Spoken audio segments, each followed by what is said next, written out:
If you want to participate, contact me at ordinarywomenpodcast@gmail.com. I'm sure you have great projects to brag about. You can also follow me and message me on Instagram at ordinarywomenpodcast, on Twitter at ordinarywomenpc, or on Facebook on the page Ordinary Women. Hello everyone, welcome to another episode of Ordinary Women. I'm welcoming Harriet today. Hi Harriet, how are you? I'm doing great. How are you, Lucy? I'm doing great too, thank you. Very excited to have you here today. I am so excited to be here. Thank you for inviting me. Well, thank you for joining. Can you start by giving us a quick introduction of yourself, please? Absolutely. So my name's Harriet. I am 27 years old. I am based in California. I've been here for most of my life, so I call this home. Can you share something unusual about yourself? I actually have tricitizenship, so that means that I am able to live in England, Australia, and the US. And I have taken advantage of that. I lived in England for a little bit when I was growing up, like during what would be high school. So I feel very fortunate to have that flexibility and mobility. That's amazing. How come? My dad is born in England, my mom's born in Australia, and I was born here in the US. Oh, wow. This is so cool.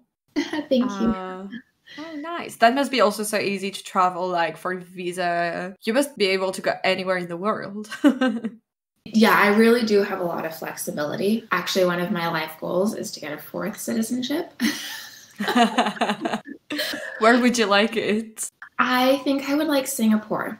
I visited there before and I absolutely love it. And I was actually doing a little bit of research about their citizenship and the passport, and it is considered to be one of the most powerful passports in the world, according to this article that I read. And I think that just means that it has the most relationships and ties to other countries. I hope you get it at some point. Thank you. It's going to be a bit of a process to get it, but that is a goal. It sounds a little bit greedy. No, that's good. That's so good, honestly. I like to start this podcast by asking, was there an event when you realized you are a woman? I think growing up, my parents were, I was the first child, and, a mother and her daughter are often very close. And so I think I grew up realizing the whole time that I was a female. But to answer your question specifically, for when I realized I was a woman, I don't think there was any specific moment, but I have definitely felt like in the last maybe 5 years or something like that, I have grown into becoming a woman. And when I say grow into, I mean like mentally and emotionally. I think that there's so much power in being a woman that I still haven't embraced it fully. And so I'm going through a lot of like mental and personal development and just like experiences to learn more about who I am so I can embrace like my full self and really be able to feel and experience all of the joys of being a woman. That's a tough question. I really can't think of a very defining moment, but I think like I grew up very feminine. My mom's a very feminine person, so I really embraced a lot of the energy of her. And so I don't think there was ever like a specific period I was like, this is it. I am a woman. Oh, thank you for sharing. Yeah. That's very interesting.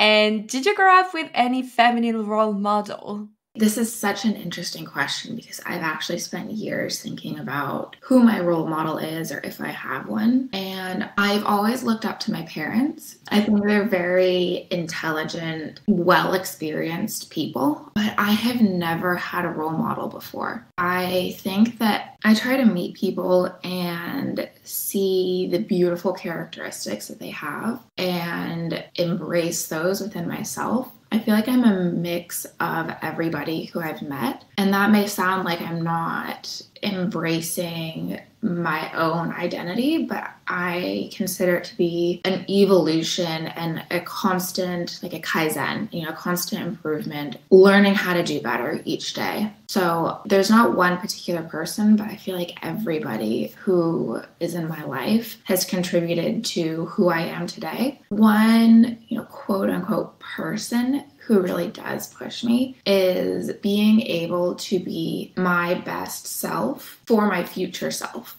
How would you say you apply that?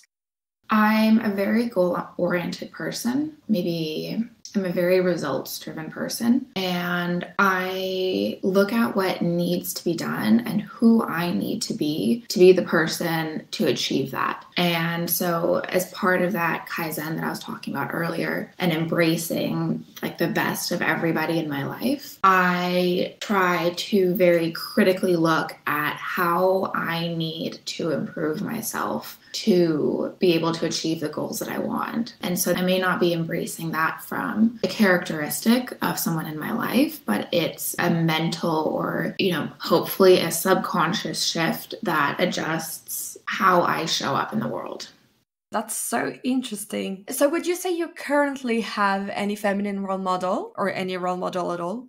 I really don't think I do. Yeah, even like if I look at, I think the word comes to mind is celebrities, but like, anyone in the public world, I can't think of any particular person that I look at them, like male or female, and I'm like, I really want to be like them. Like they inspire me to do X, to achieve this goal, to be this person. I'm very focused on habits and the small changes that are needed to become who we need to be. And so I don't think there's any like one person or one thing that makes me go, wow, I need to follow that. I feel like I'm always carving out my own journey. Nice. It's very cool. Would you say there is any learnings that you got from someone recently? I feel like I've learned a lot recently, just specifically about what I was saying earlier about like improving who I am to be who I want to be and to be who I need to be. But there's no wow moment. Like they're all really small. Cool. Well, thank you for sharing. You mentioned that you're very like goal-oriented, and it seems like you know quite well where you want to go and who you want to be. And can you share a bit about that? What's your next goal or like your current goals? There are several big goals that I have at the moment. One of my big goals right now is to become like very well versed in the customer experience journey. And when I see customer experience, I see it as the start of learning about a brand all the way to referring someone to use that brand, whether it's a product or a service. And so I'm spending a lot of time right now researching the different stages of the customer experience and how to optimize each part of it to build a user's connection with the brand so that it not only solves the person's problem, but it makes the person feel like they are heard throughout the entire relationship with that brand. So that's a big one that I'm working on right now. I would say some big personal goals at the moment are I'm getting married this year. And so there's a lot of work and planning that's going into the wedding. Congratulations. Thank you very much. I'm very excited. Yeah. And then another big goal is that we are working on buying a house here in San Diego. And that is, it's a lot more of a process than I expected, particularly in this current market. So those are a few big goals at the moment. That's very exciting. Good to hear. Thank you. Yeah, that's very cool. Thank you for sharing. Okay, do you want to talk about the project achievements that you have and that you're proud of? A little bit of background about my interest in customer experience was that at my last job, it was my first job out of college, and I was very focused on, receiving the task, doing the task, and completing it, and not incorporating the human element into it. And it obviously doesn't create the best customer experience because there's no emotion or experience around it. It's very cut and dry. And I learned the hard way that that isn't going to create the results that we want. And so I had to start learning about how people connect with a brand and the way they think and how they engage with a third party to them and their life, or them and their business. And I had to start really seeing the experience from their perspective, which really opened my eyes for how much room there was to improve. And as I started walking that path, I realized how vast the customer experience is. I would never have guessed that it would have been from the very first time hearing about the brand all the way into referring it. Like, I wouldn't have considered a referral the endpoint. I would have considered maybe the endpoint the last time they use it. But when you look at a customer experience, it flows, and the best way to gain new users or new members or clients is referral, because they come in warm, they know about the business, they know the value proposition, and they're pre-framed. And so that's one of the best ways to gain new customers. And so in order to keep that flow going, creating the best customer experience throughout the entire journey encourages more of those referrals, happier people, healthier business, and it keeps that cycle going. So diving into that was exciting to see how much goes into a full customer experience. It's a little bit intimidating because there's so many human needs and emotions to embrace as part of it, or to speak to, or to address, that creating an experience isn't just delivering a result. And it's the difference between a feature of a product and a benefit of a product. One other element that really drew me to being knowledgeable in the customer experience is that it applies to every business. It doesn't matter if it's a product business or a service business, or any type of business that's out there. The way a customer engages with a business is so important. You mentioned that you learned the hard way that customer experience was not just you're given a task and you have to do that. What happened? So it was related to a new customer onboarding, and there were, I forget right now, it was either 3 or 4 different stages they need to go to get onto the platform. And these stages were different emails. We needed them to fill out like an onboarding. We needed them to join Slack. We needed them to do, X, Y, Z. And I was like, they just joined, they're ready to go. Let's just send them the emails. And so I would just send them all the emails at the same time. And so they got 3 or 4 emails together, and it was just overwhelming because they had to do so much. It wasn't spaced out. It didn't create a good start to this part of the relationship. And so, I was speaking with some members and I got the feedback and I started incorporating it. And so I took that and I did a lot of research. I still do a lot of research, and I built a flow for how to space out, prioritize, and get the best results for bringing them onto a productized service. Looking back on it, it's very embarrassing, but I feel like it's one of those things where I had to go through that pain to really experience it. And I try to bring the approach of what is this going to look like from the person receiving it into everything that I do now, to make sure that,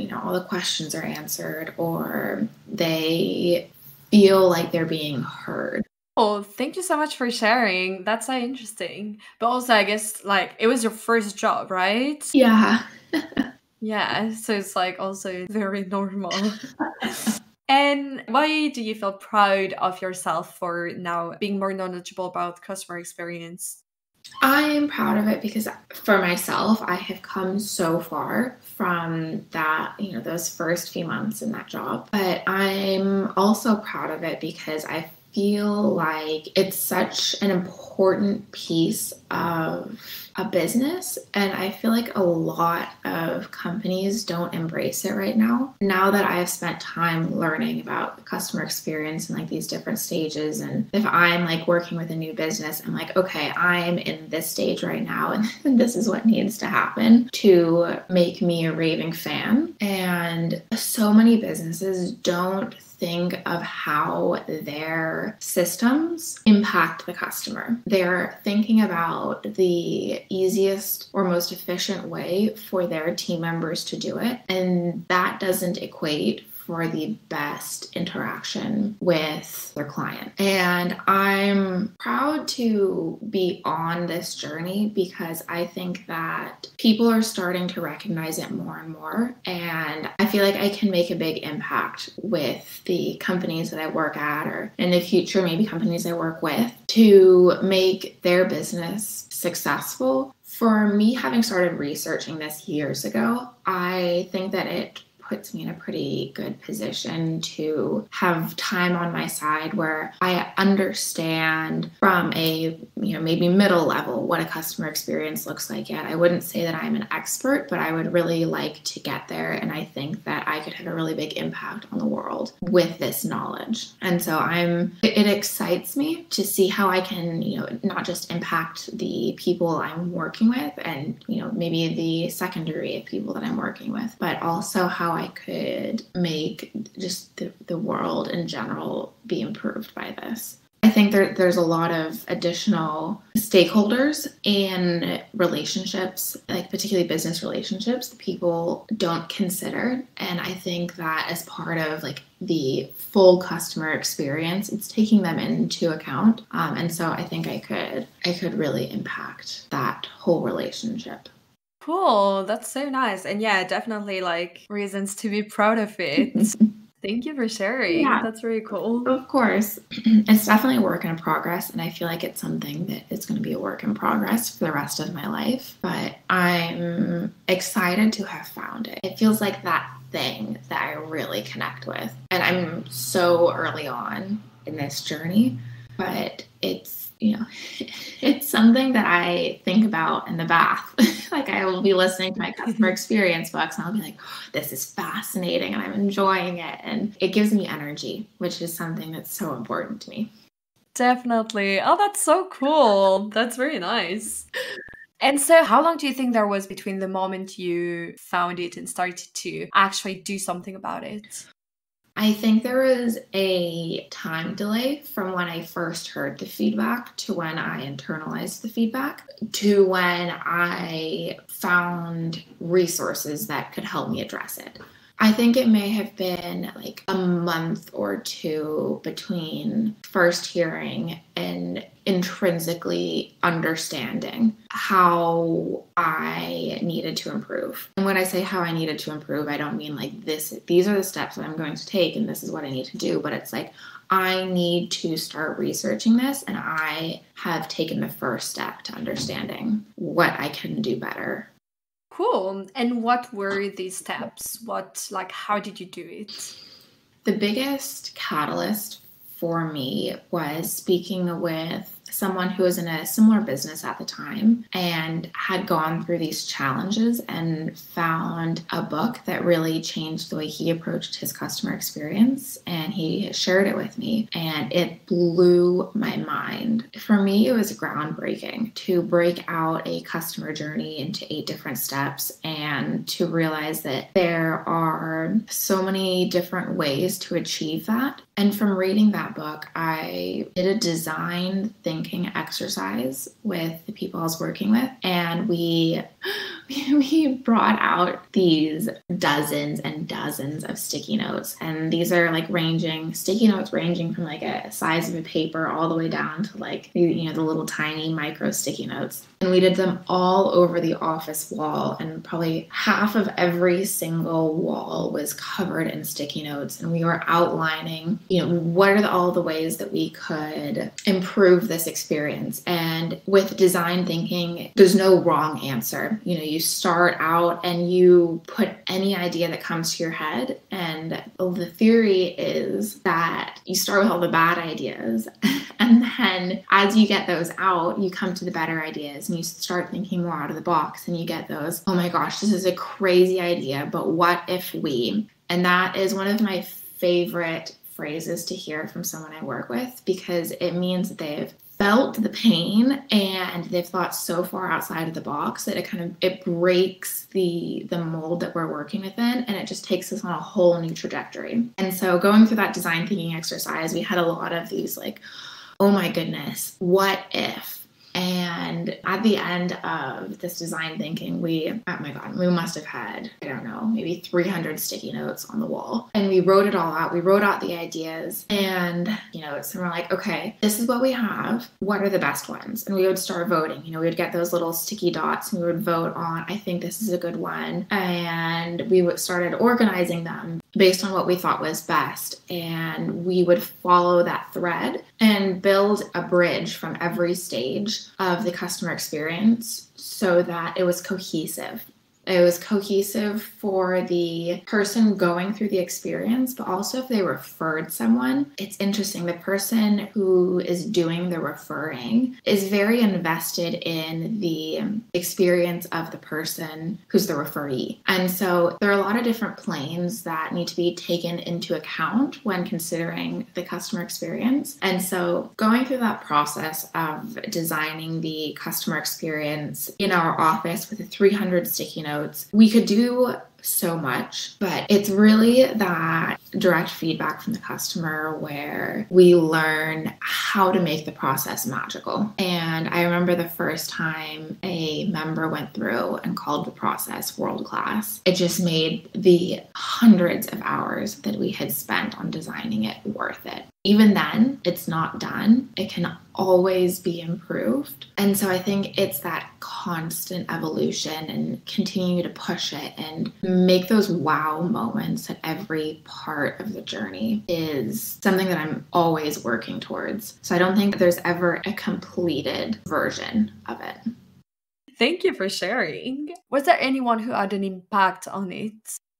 There were lots of people who have an impact on that particular experience with that company. Obviously, the people I worked with, my boss, the customers, people who've experienced these pains before and provided resources based on their best practices for improving it. As for right now, I would say that I'm very fortunate to have people who see the importance of this goal and encourage me to keep pursuing it within my family, within my friend group, at my work. I'm very fortunate to have people support me on this journey.